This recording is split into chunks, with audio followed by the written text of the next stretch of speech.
कहानी एक ऐसे घर से जहां शादी का माहौल है, लेकिन टेंशन और शांति इतनी कि शादी का घर किसी जंग के मैदान जैसा दिख रहा था। अरे जैसा मर्जी डेकोरेशन कर दो, पैसों की चिंता मत करो। इतना पैसा जब लड़के वालों को दे दिया तो फूल वालों को देने में मुझे क्या दिक्कत है? अरे धीरे बोलो ना, साफ लग रहा है कि फ्रस्ट्रेटेड हो। अरे तुम तो चुप ही रहो, एक बेटी संभाल नहीं पाई। सारा दिन मैं काम पर जाता था, सोचता था घर पर बच्चों को अच्छे से संस्कार मिल रहे होंगे, लेकिन नहीं, मैडम को तो अपनी किटी और फैशन से फुर्सत मिले तब ना। माँ चुपचाप वहां से चली जाती है। समझ में नहीं आता कि आखिर शर्मा खानदान में हो क्या रहा है। कल तक चिड़िया सी फुदकने वाली शीना की शादी यूं अचानक एक मोटे काले लड़के से क्यों हो रही है? शीना कमरे में हाथ में गुड़िया लिए बोलती है, मेरे साथ जो हो रहा है ठीक हो रहा है। तुम तो सब जानती हो, साहिल मेरे लिए भगवान है। अब जब वो ही नहीं मिला तो फिर कोई भी हो, जिंदगी ही तो जीनी है, जी लेंगे। बाहर शीना की बुआ किसी से बात करती है। अरे मोटा नहीं, उसे तो खाते पीते घर का कहते हैं। अब ओबेरॉय का नाम भी किसी को बताने वाली बात है। उनका इकलौता लड़का तो करोड़ों की सामी तो है ही। अरे हमारी शीना बिटिया तो रानी बनेगी, रानी। इन सब के बीच कहीं कोने पर शीना हाथ में मेहंदी सजाए बैठी थी और आंखों में आंसू सजाए। और वो समय भी आ जाता है जब शीना मंडप के नीचे हाथ में वरमाला लिए खड़ी होती है, लेकिन तभी अफरा तफरी मच जाती है। कोई कहता है, अरे लड़के की माँ को हार्ट अटैक आ गया। अरे अच्छी खासी थी, कैसे हो गया? अरे कहते हैं ना, किसी किसी लड़की के पैर अच्छे नहीं होते, हो सकता है कि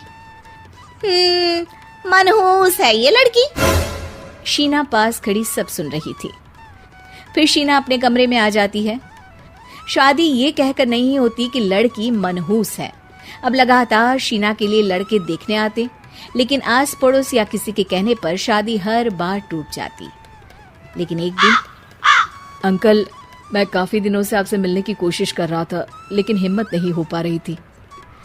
अरे बेटा, हिम्मत तो हमारी टूटी पड़ी है। वैसे कौन हो तुम? अब मेरा नाम साहिल है अंकल।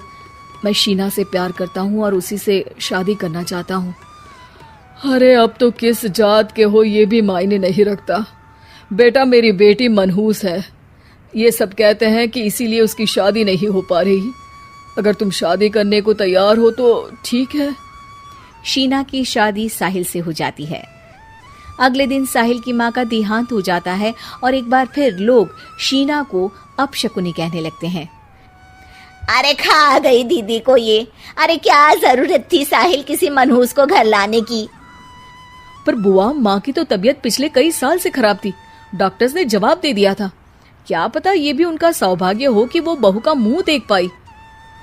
अरे बहू का मुंह देख पाई, या ये कह लो कि बहू का मुंह देखते ही स्वर्ग लोक सिधार गई। खैर, हमें क्या, घर तुम्हारा है, हम तो चले। अब शीना को खुद पर ही शक होने लगता है कि कहीं सच में वो अपशकुनी तो नहीं।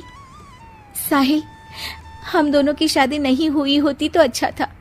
देखो ना, कैसे पहले मेरी शादी टूटती थी और अब तुम्हारी माँ भी। अरे ऐसा कुछ नहीं होता शीना, अपशकुनी वगैरह कुछ नहीं होता। ये सब तो ईश्वर के खेल हैं। वो शादी तुम्हारी इसलिए टूट गई क्योंकि तुमको मेरी पत्नी बनाना था, और माँ का जाना तो तय था।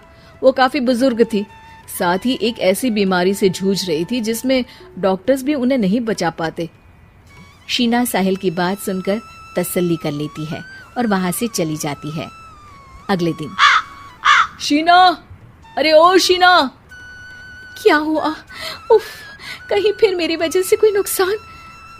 अरे नहीं नहीं शीना, तुम जानती हो, जिस प्रॉपर्टी के केस को हम बरसों से लड़ रहे थे उस पर फैसला आ गया, वो भी हमारे हक में। अब हम करोड़पति हो गए शीना। शीना शांत रहती है। अरे क्या हुआ? करोड़ पत्नी बनकर तुमको खुशी नहीं हुई? शीना की आंखों में पानी आ जाता है। चलिए जी, कुछ तो अच्छा हुआ मेरी जिंदगी में आकर आपके साथ। साहिल शीना को गले लगाकर कहता है, मेरी नई नौकरी भी तुम्हारे ही आने से लगी। ये प्रॉपर्टी का केस जीता। सब कुछ तो तुम्हारे आने के बाद ही हुआ, फिर तुम मनहूस कैसे? ये सुनकर शीना खुश हो जाती है।